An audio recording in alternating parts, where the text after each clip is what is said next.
আল্লাহর ওয়ালিদের শান কি, শওকত কি। বাবা মা ও আমার মা খালারা শুনে জান্নাতি বেলা কুরবান হয়ে যায়। আল্লাহ তাবারক ওয়া তাআলা হাদিসে কুদসির মধ্যে ইরশাদ করে বলেন, ও আমার আল্লাহর ওয়ালিরা যারা হয়, বান্দারা তোমরা শুনে নাও, শুনে নাও, শুনে নাও। যারা আমার ওয়ালি হয়ে থাকে, যারা আমার আল্লাহ ওয়ালা হয়ে যায়, যারা আমার পাক্কা সচ্চা আল্লাহ ওয়ালা বান্দা আছে, আমি আল্লাহ তাদের পা হয়ে যায় পা, যে পা দিয়ে তারা হাঁটাহাঁটি করে, আমি আল্লাহ আমার কুদরতি পা দিয়ে আমি তাদের সঙ্গে হাঁটাহাঁটি করি। শুধু সেটাই নয় বাবা, আল্লাহ বলে হাদিসে পাকে, হাদিসে কুদসির মধ্যে বলে যে যারা আমার ওয়ালি হয়ে থাকে, আল্লাহ ওয়ালা হয়ে থাকে, তাদের হোঠ থাকে, জবান থাকে, কিন্তু আমি কুদরতি জবান দ্বারাই আমি ওয়ালিদের সঙ্গে হুকুম জারি করে থাকি। বাপ ছেলেরা আমার, সেই ওয়ালির উরুসে আমরা এসেছি। দেখেন কেউ রাস্তার মধ্যে দাঁড়িয়ে আছে, কেউ বাজারে ঘোরাঘুরি করছে, কিন্তু ওয়ালির উরুসের প্যান্ডেলে মানুষ হয়, তাই না? আর ওয়ালির উরুসের প্যান্ডেলের মধ্যে মানুষ হবে, কিন্তু বাবা মার সবাই আসলে ঠিক হবে। বাবা মার আপনাদেরকে বলবো, ওয়ালিদের মুহাব্বতে বসে ওয়ালিদের শানে কবি একজন খুব সুন্দর করে শায়ের লিখেছেন আর বলেছেন যে কে কে যাবি তাড়াতাড়ি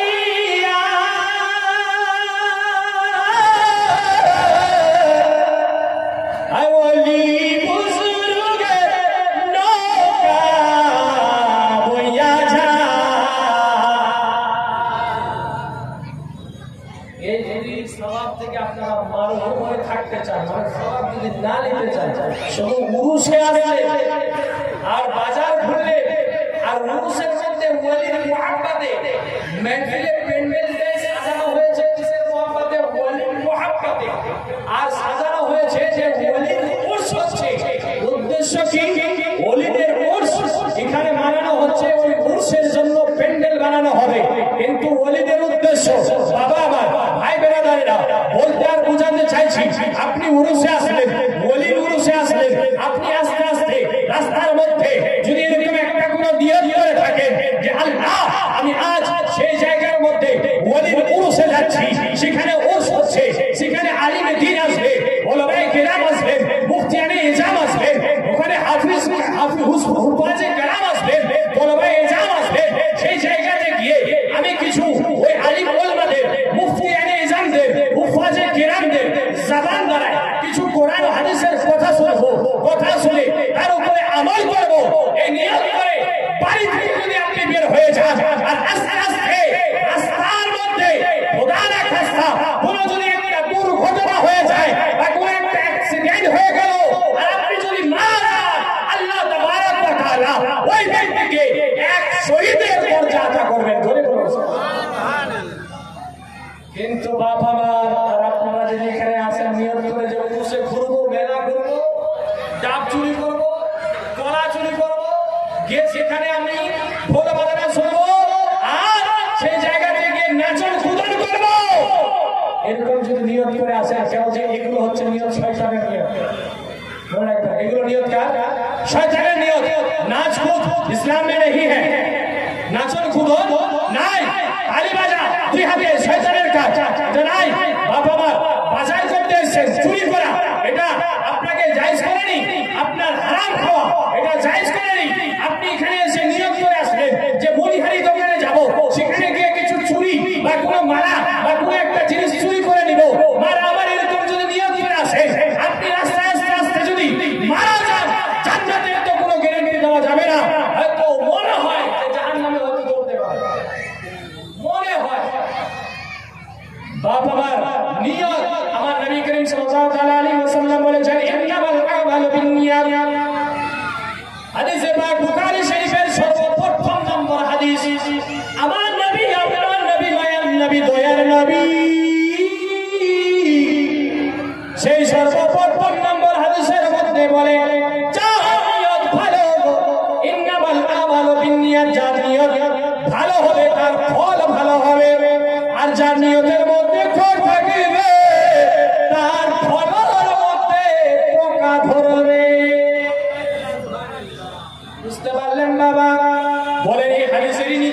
বলতেছেন अगर कोई शख्स যদি কোনো ব্যক্তি তিজারতের নিয়ত করে যদি মদিনা মুনাওয়ারা থেকে বাজার করে যদি বের হয় কোথাও তিজারতের জন্য যদি বের হয় তাহলে সে তিজারত হবে আর যদি নিয়ত করে বের হয় আমি আল্লাহ এবং আল্লাহর রাসূলকে খুশি করার জন্য বের হলাম নিয়তের মধ্যে যদি এরকম হয় অবশ্যই শেষের দিকে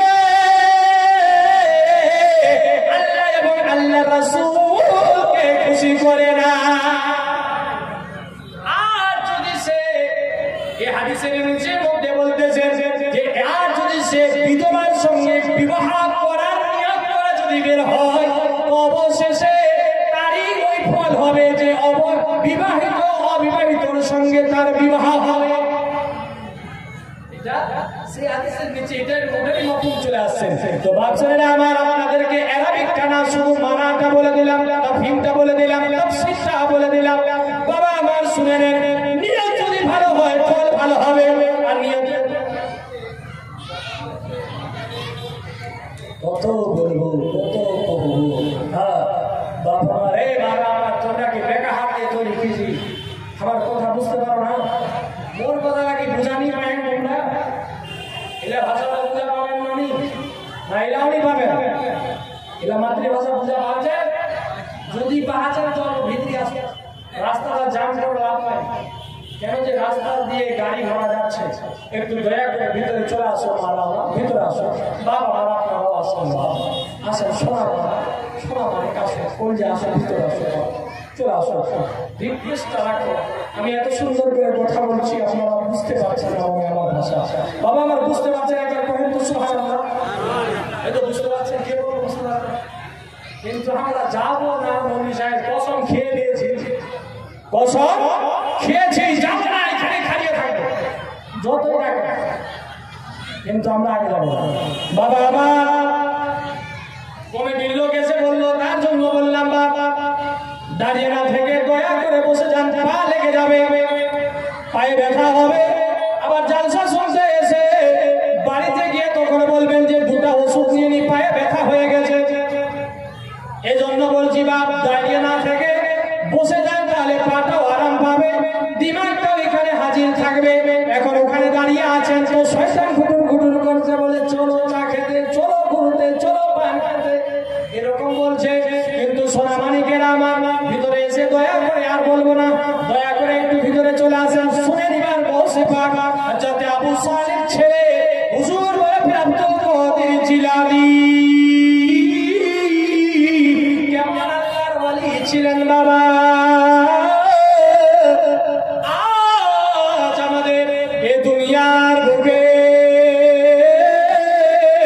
ওলি আল্লাহ অনেক দেখতে পাই এগুলোর নামে অনেক দেখতে পাই পীর বলে অনেক দেখতে পাই কিন্তু সোনা মানিকেরা পীর কেমন জিনিস সেই ওলি হুজুর গৌস পাকে দেখে শোনো হুজুর গৌস পাকের কাছ থেকে ওনার ওয়াকিয়া শুনে ভালো করে ঈমানটাকে মজবুত করো যে ওলি কাকে বলা হয় সেখানেই বুঝতে পারবেন আর যাতে আবু সালেহ ওনার আব্বার নাম ওনার আব্বার অনেক বড় ওয়াকিয়া রয়েছে ঘটনা রয়েছে শর্টকাটে কাটে শুধু আপনাদেরকে একটু বলবো সময় খুবই কম যাতে আবু সালেহ এই নদীর মধ্যে থেকে সে ভেসে চলে আসছিল কি একটা আপেল ভেসে চলে আসছিল ভাসতে ভাসতে চলে আসে আর সেই নদীর কূলে যাতে আবু সালেহ বসে যেন ওয়াজু করাচ্ছিল ওয়াজু করছিল আর ওয়াজু করতে করতে দেখতে পেলে যে একটা আপেল যেন ভাসতে ভাসতে চলে আসে যাতে আবু সালেহ কি করলেন সেই শেষটাকে উঠিয়ে দিলেন উঠিয়ে নেওয়ার পরে যাতে আবু সালেহ যেন রোজা দিয়েছিলেন রে বাবা আল্লাহ বাবা সেখানে ফল খাওয়ার ছিল না কোনো ফল মন ছিল না আল্লাহ ওয়াজু বানিয়ে ইফতার করতে যাবে দেখছেন যে আল্লাহ তাবারক ওয়া তাআলার রহমত হবে বরকত হবে যে ভাসতে ভাসতে সেটা চলে এসেছে এটা হয়তো আমার জন্যই এসেছে সেটা উঠিয়ে নিল রোজা ইফতার করে নিল আল্লাহ সোনা মানিকেরা হযরত আবু সালেহ উনি মনে মনে চিন্তা করতে লাগলেন জানি না কার বাগিচা থেকে এসে ভেসে চলে এসেছে জানি না কার বাগান থেকে আপেল পড়ে গিয়েছে আর সে আপেল ভাসতে ভাসতে চলে এসেছে আর আমি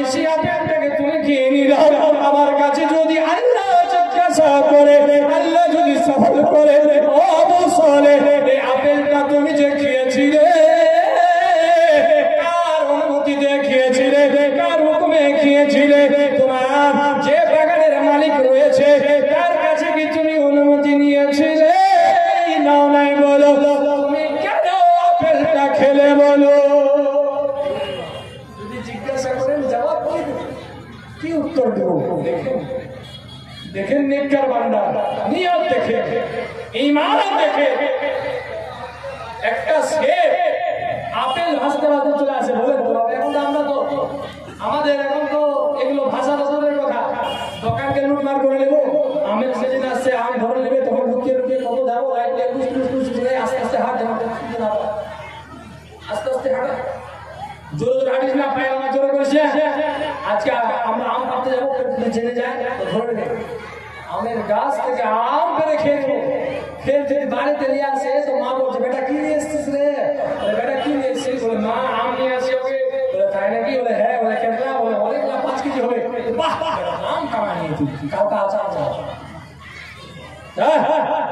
কেমন আমাদের নিয়ত দেখে, ঈমান দেখে। আমার হযরত আবু সালেহ একটা আপেল খেলেন, ঈমান মুসওয়া ঈমান, তখন চোখ মুখে উঠে না, বলছে যে তুমি আপেলটা খেলে খেলে অনুমতি নিয়েছে? অনুমতি তো নাও, ইজাজত তো নাও, খেলে খেলে। ও আবার কি আপেল ভেসে আসছে, সে আপেল থেকে ভেসে আসা আপেল থেকে খেয়ে। আল্লাহ আল্লাহ বাবা আমার, এটা একটা শুধু ঈমানের যে মজবুত ঈমানের পরিচয় বললাম বাবা। আল্লাহ আল্লাহ, এরকম করে অনেক কাহিনী আছে রে বাবা। অবশেষে আবু সালেহ খুঁজতে খুঁজতে বাগিচা পেয়ে গেল, বাগান পেয়ে গেল, আপেলের বাগান।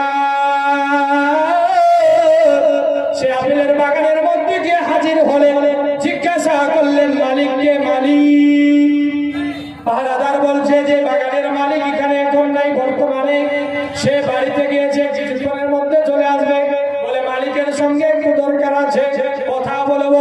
আল্লাহ আল্লাহ বাবা আমার, কথাবার্তা সব কিছু হয়ে গেল রে বাবা। আল্লাহ আল্লাহ, কথা কি হলো? এই কথা যে আমি আপনার বাগান থেকে একটা আপেল পড়ে গিয়েছিল, সে আপেলটা আমি তুলে খেয়ে নিয়েছি, আপনার কাছে ইজাজত নিইনি, অনুমতি নিইনি।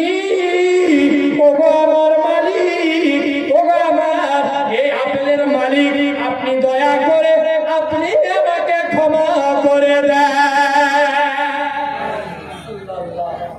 ক্ষমা করে দাও, এই ভুলটা হয়ে গেছে, ক্ষমা করে দাও। বাগানের মালিক বলছে ও মনে মনে ভাবতে লাগলো যে অবশ্যই হয়তো এর মনে ঈমান মজবুত আছে। কেন যে কত আপেল ভেসে চলে যায়, কেউ চুরি করে খেয়ে নেয়, আর এটা ভেসে চলে গেল, ওটাকে খেয়ে নিল, আর এসে আমাকে এরকম করে বলছে। ঠিক আছে, মাফ করবো। শর্ত অনেকগুলো দিলেন যে এতদিন বাগানে পাহারা দিতে হবে, এতদিন পাহারা করতে হবে, 1 বছর পাহারা করতে হবে, তারপরে এটা করতে হবে, ওটা করতে হবে। অবশেষে নিজের বেটিকে বিয়ে করার জন্য কথা বললেন যে আমার বেটিকে বিয়ে করতে হবে, আমার বেটি দেখতে কালো, অন্ধ, পা দিয়ে হাঁটতে পারে না, হাত দিয়ে কিছু করতে পারে না, জবান দিয়ে কথা বলতে পারে না, ওই মেয়েকে বিয়ে করতে হবে, তারপরে তোমাকে আমি ক্ষমা করব। কে বলছেন? বাগানের মালিক। অবশেষের ঘটনাগুলো বলছেন, শেষ শেষের দিকে আবু সালেহ রাজি হয়ে গেলেন, বিয়ে করে আল্লাহ কি বলছে, বিয়ে করে নিব, রাজি হয়ে গেলেন।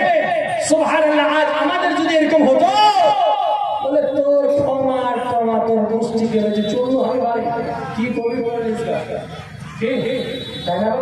এরকম যদি হতো তো মুআজ্জিজ স্বামী হযরত বলতে বুঝাতে চাইছে, ঈমানটাকে দেখেন, ঝাঁকে দেখেন, ওয়ালিরা কেমন হয়, আল্লাহর ওয়ালিরা। আসেন এবার আসুন, আরো মজার ঘটনা বলছি, সেই ঘটনা শুনে। অবশেষে বিয়ে করতে যখন গেলেন, যাওয়ার পরে দেখছেন বাড়ির মধ্যে কদম রাখলেন, রাখার পরে এবার বাড়ি থেকে, বাড়ির ভিতর থেকে আওয়াজ আসছে, আসসালামু আলাইকুম। বলেন সুবহানাল্লাহ। ভিতর থেকে আওয়াজ আসছে, আসসালামু আলাইকুম।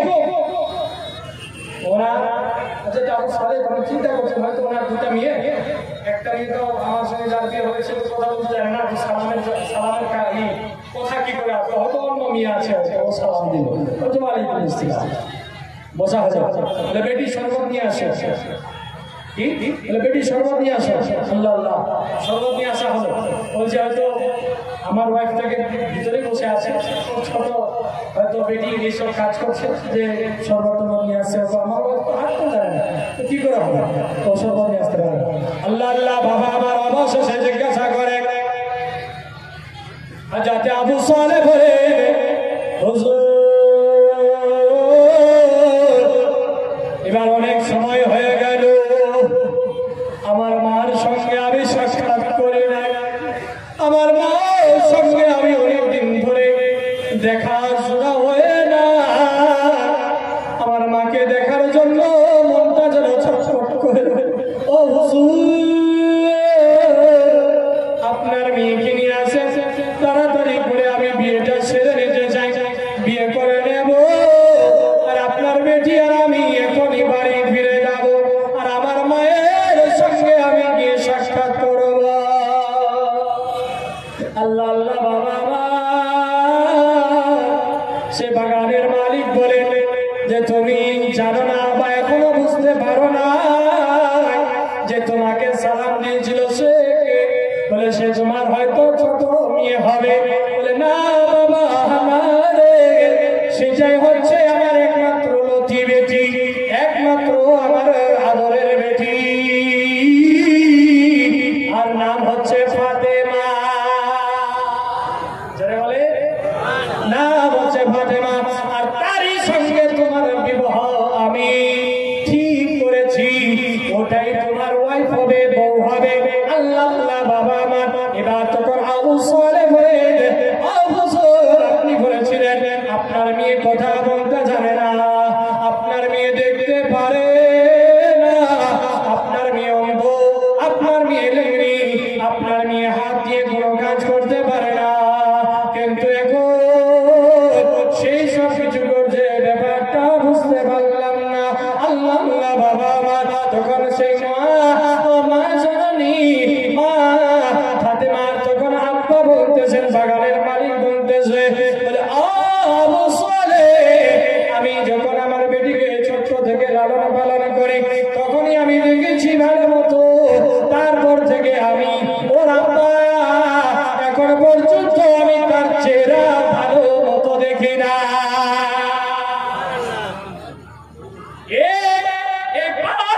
এখনো বাইরের বাইরে বের হয়ে না, হাত দিয়ে কোনো পর পুরুষকে এখনো কোনো খাবার খাওয়ায় না, ওই জাবান দিয়ে পর পুরুষের সঙ্গে কোনো কথা বলে না, ও এখন চোখ নিয়ে পর পুরুষকে কোনোদিন দেখে না। কিন্তু আমি তার জন্য ভেবেছিলাম হয়তো আমার বেটি অন্ধি হয়ে গেছে, আমার বেটি লেংড়ি হয়ে গেছে, আমার বেটি মনে হয় নুরি হয়ে গেছে, আমার বেটি মনে হয় জাবান দিয়ে কথা বলতে জানে না, আমার বেটি হয়তো কালো কালো দিয়ে আছে, আমার মেয়ের আমি চেহারা দেখতে পাই না, এই কারণে এগুলো কথা বলেছিলাম। আল্লাহ আল্লাহ হুজুর আবু সালেহ খুশি হলে এবার বিয়ে হয়ে গেল, বাড়ি নিয়ে যাওয়া হলো। ও আমার সোনা মালিকেরা, বাবা আমার, মা খালারা, আল্লাহু আকবার কবিরা, বাবা দেখেন বাবা আমার বাপ এত সুন্দর, মা এত সুন্দর, মায়ের ব্যবহার এত ভালো, বাপের ব্যবহার এত ভালো, তার সন্তান ভালো হবে না খারাপ ভালো হবে। আল্লাহ আল্লাহ ভালো হবে, তো এমন ভালো হলো রে বাবা জিনাকে হুজুর বড় পীর আব্দুল কাদের জিলানী বলে সবাই জানে।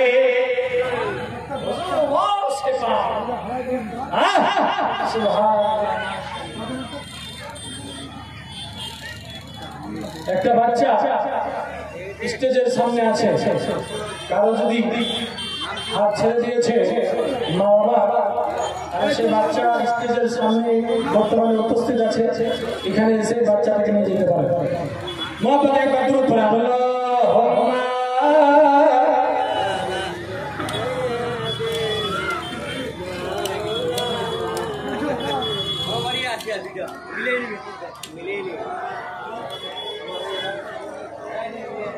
জোরে জোরে আল্লাহুম্মা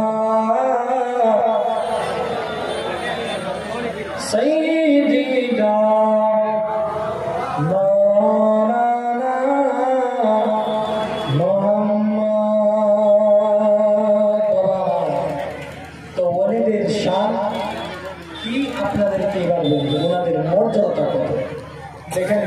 তো দেখলেন, ইমান তো দেখলেন যে ইমানটা কত সুন্দর আর ব্যবহারটা কত সুন্দর, দেখলেন বুঝতে পারলেন আপনারা। বোঝাতে হবে না শিক্ষিত মানুষ যে ইমান কিরকম মজবুত ওনাদের। এবার ওনার সন্তান মায়ের গর্ভের মধ্যে থাকাকালীন আপনারা সকলে জানেন যে হুজুর হুজুর বড় পীর আব্দুল কাদের জিলানী 1800 কোরআনের হিফজ হয়ে দুনিয়ার মধ্যে এসেছে। জোরে বলেন না সুবহানাল্লাহ। আরেকটু মহব্বতে ইয়া রাসূলুল্লাহ। বাপ ছেলেরা, আমার ভাই বেরাদারেরা, ওনার মায়ের ব্যবহার কত সুন্দর ছিলেন। রোজ কোরআন তেলাওয়াত করতেন, হুজুর গৌসে পাক মায়ের গর্ভের মধ্যে থেকে শুনতেন আর কোরআনকে মুখস্থ করে নিতেন। আল্লাহু আকবার কবীরা। আজকালকার মায়েরা গর্ভবতী থাকছেন, ডেলিভারি থাকছেন, টিভির সামনে গিয়ে বসে গেল, মোবাইলের সামনে বসে গেল, তাহলে আপনার সন্তান কিরকম হবে? সেরকম নায়িকার মতোই হবে আর হিরোর মতো গুন্ডা বদমাশ। বাবা, আমার সোনা মানিক মা খালারা, একটু আপনাদেরকে সকলকে বলবো, ব্যবহার করেন হযরত আবু সালের মতো, ব্যবহার করেন হুজুর বড় পীর আব্দুল কাদের জিলানীর আম্মার মতো ব্যবহার করেন। ইনশাআল্লাহ এই দুনিয়ার ব্যবহার আখিরাতের ব্যবহার হয়। জোরে বলে সুবহানাল্লাহ। সাই বলছেন ওলিদের সাথে যে আমার নবী নৌকার মাঝি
খুব সুন্দর আছে, 500 করে, বেশি না হবে না?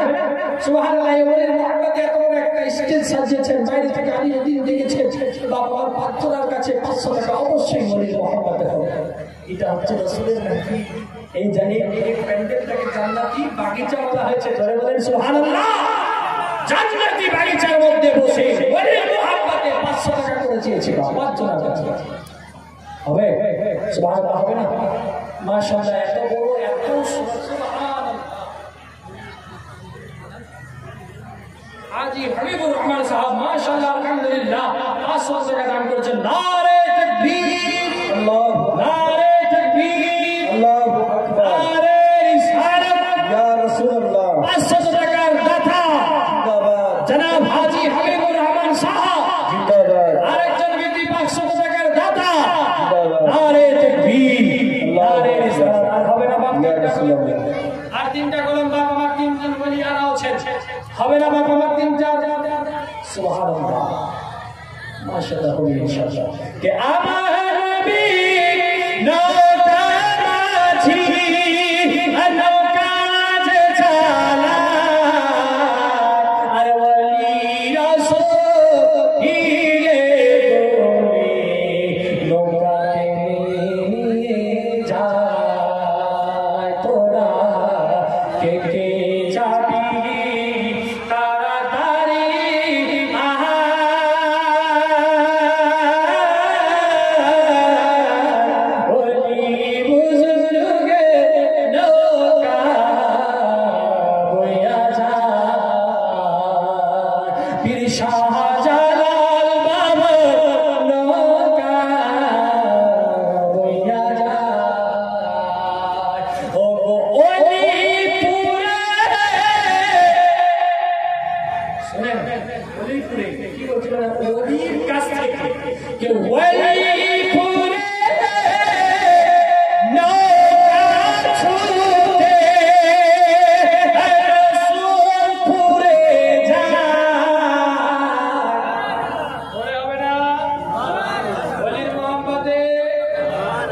একটু মোহাম্মদে ওলি কা দামান, ওলি কা দামান। আর জলসা सोना नहीं छोड़ेंगे, नमाज नहीं छोड़ेंगे, वो भी नहीं छोड़ेंगे, लेकिन पढ़ोगे तब तो नहीं छोड़ोगे, अब पढ़ोगे नहीं तो क्या छोड़ोगे? की बोलते कि ओली पूरे नौका छूटे ऐ रसूल पूरे जान, ऐ रसूल पूरे नौका छूटे अल्लाहर निकट যায় তোরা কে যাবি তাড়াতাড়ি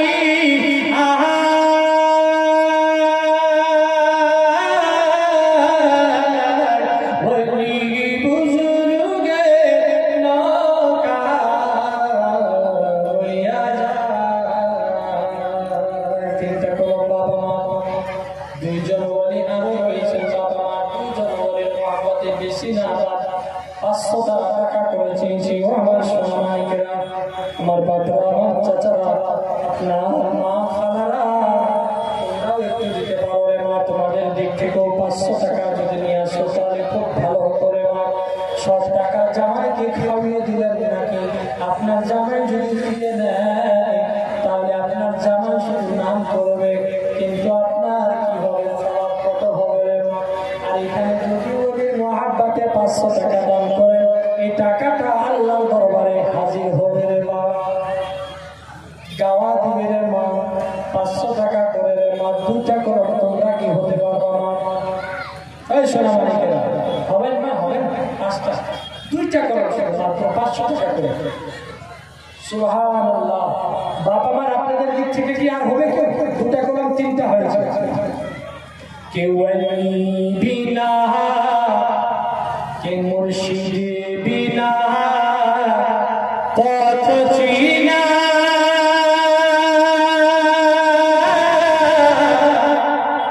ওলি বিনা পথ চিনা এত সহজ না, ওলি বুজুর্গে নৌকা বইয়া যায়,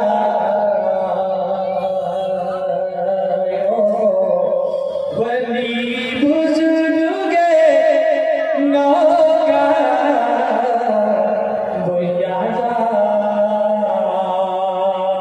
বাবা আমার সোনা মানিকেরা, হুজুর বড় পীর আব্দুল কাদের জিলানী দুনিয়ার বুকে আসলেন, বড় হলেন, আস্তে আস্তে করে বড় হলো। আমি শুধু ঘটনা একটু বলে দেবা, কেন যে সময় বেশিক্ষণ আমার কাছে নাই। হুজুর পীর আব্দুল কাদের জিলানী হযরত আবু সালেহ মসজিদের মধ্যে বসে আছে। আল্লাহ আল্লাহ, একটা মহিলা যেন হুজুরের আব্বা জানের কাছে গেলেন। যাওয়ার পরে হুজুরকে বলে, ও হুজুর আবু সালেহ, একটু দয়া করে বলেন আমার গর্ভের মধ্যে ছেলে সন্তান আছে কি মেয়ে সন্তান আছে, একটু আমরা জানতে চাই, একটু দয়া করে বলেন না গো হুজুর। আল্লাহ আল্লাহ, বাবা আমার হযরত আবু সালেহ তখন বলে, ও বেটি রে, তোমার গর্ভের মধ্যে মেয়ে সন্তান আছে। জোরে বলুন সুবহানাল্লাহ।